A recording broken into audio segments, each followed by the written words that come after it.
What's up? I know why you clicked on this video. You want to know why I ditched my Zpacks backpack and I'm using Hyperlite Mountain Gear. We'll get to that in a second because I got to show you something super awesome. Check this out.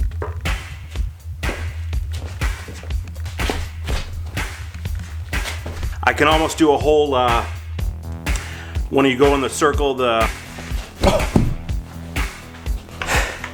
it's a whirly board. They put my logo on it. My buddy Eric makes them.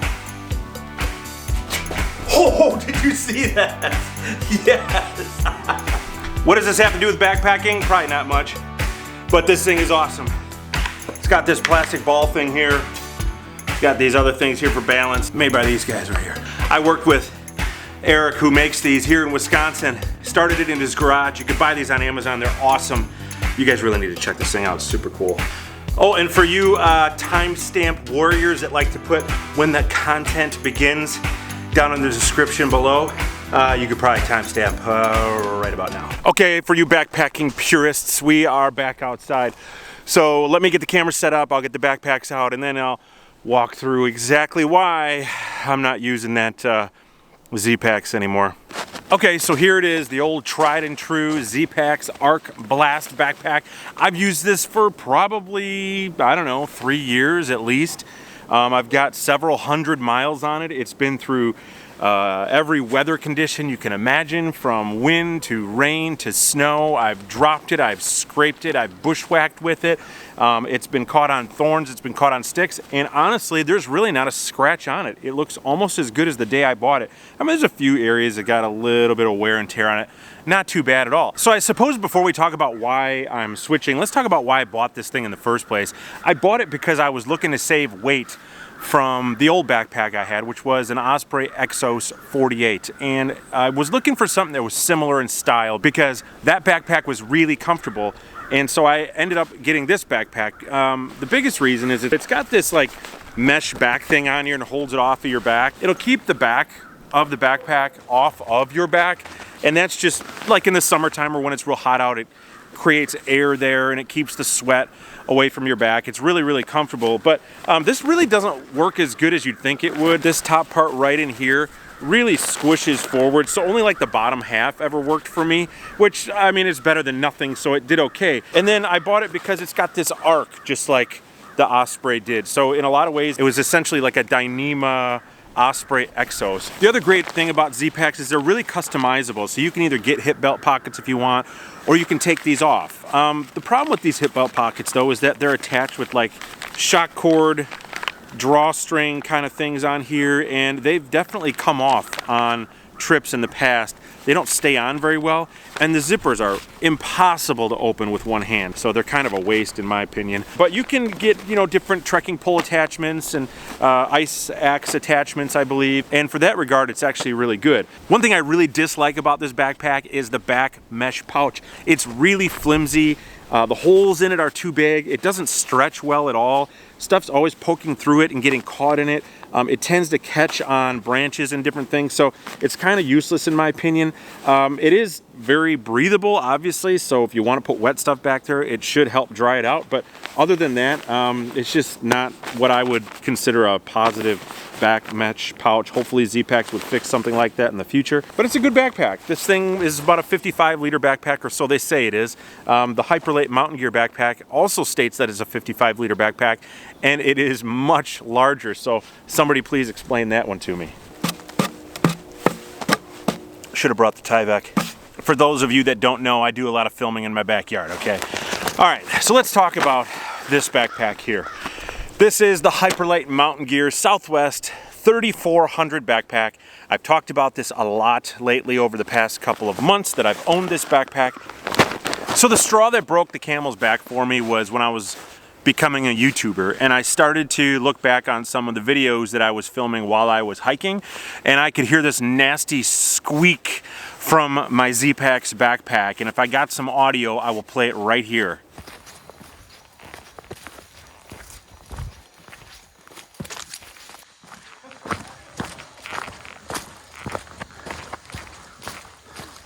it drove me nuts, not just because I could hear it in all of the videos that I was trying to get out for you guys, but because I could hear it every time I took a step on the trail. So that just kind of started the wheels spinning for me. You know, I wonder if there's another backpack out there that I just haven't looked at yet. Okay, so let's talk about the cons first about this backpack. It's definitely heavier than my Zpacks. My Zpacks on its own weighs about 21 to 23 ounces depending on the accessories that I've got on it.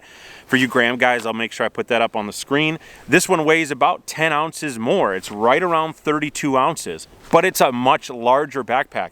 They're both Dyneema, and so this one is definitely extremely water resistant. I'd almost call it waterproof. I mean, you're not going to submerge it, but no rain is going to get inside of it when you're hiking, and the same with the Zpacks. I'm not really concerned about that. And the other problem that I'm going to assume is going to happen is that it's going to sweat on my back, because this one doesn't have the arc like the Arc Blast. There's no back mesh sort of screen kind of thing keeping the backpack away from me.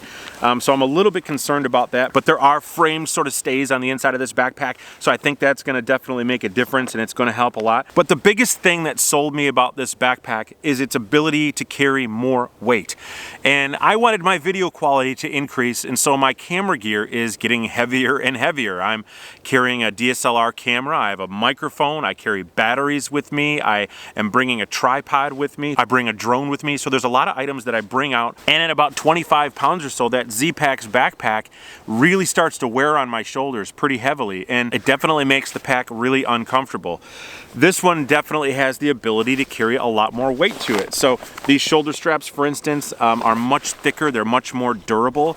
The backpack overall is much better sewn. It's much better quality of a build in my opinion. It's got a nice thick nylon on the outside of it, so I'm not concerned at all about it ripping or scratching at all. I think this probably would compare more to the Arc Haul from Zpacks than the Arc Blast for its durability. This particular backpack doesn't have a back mesh pouch to it, so is stuff going to dry out on the inside of this? No, probably not, but I could always strap something on the outside if I needed it to. Then the other thing I really like about this backpack is that the hip belt pockets are easily opened with one hand. So you just kind of reach over, you can pull it open, you can zip it back up.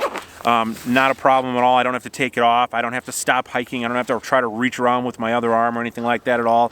Water bottles are still pretty difficult to get to in this backpack, but they were just as difficult in the Zpacks. I always had to ask someone to help me get it out for me, or I'd have to take off the pack altogether until I found the Aqua Clip, by the way. And Hyperlite states that this is a 55-liter pack, which I think is really interesting because I want to show you the size difference between these two backpacks. Okay, so you can see right away the size difference is substantial. There's no camera trickery here, all right? I got them about as even as I possibly can. I've got them loaded with gear to try to puff them out as much as I possibly could. I'm not sure what Hyperlite is doing or what Zpacks is doing to state that they're 55-liter packs. I don't even know that there's a standard out there for measurements of liters for backpacks in companies at all. I mean, it could be this back part, it could be the hip belt pouch, it could be the water bottle holders, I have no idea. But for me, when I am told that a backpack has 55 liters, I'm really thinking of the interior space mainly more than anything else. I want to know how much gear I can shove inside that thing if necessary, especially when I'm going on winter trips and my gear is a lot heavier and I'm having to carry it farther. And I want to know that this backpack is going to be able to hold it, and not only hold it, but carry it well as well. And that definitely does that over the Zpacks for sure. All right, so bottom line, would I ever use the Zpacks Arc Blast ever again? Maybe. I might use it. I might use it for lightweight trips or summertime trips and stuff like that. Or I may actually sell it. Or I might keep it around for guys that I bring with me. But it's still a good backpack. Man, it's really tough to say. I guess you'll just have to wait and see. Okay, if you guys like this video, hit the like button, subscribe for more. Make sure you, hit the bell notification if you want more videos, all that good stuff. I'm gonna go back in and try that whirly board again. I'm gonna see if I could do like a 7, 8, 7, 9, 80. I'm gonna get better.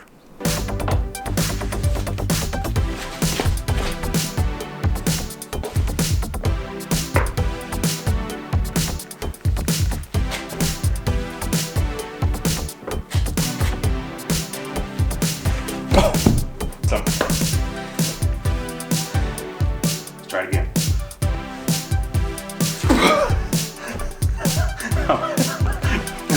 I'm gonna break my camera.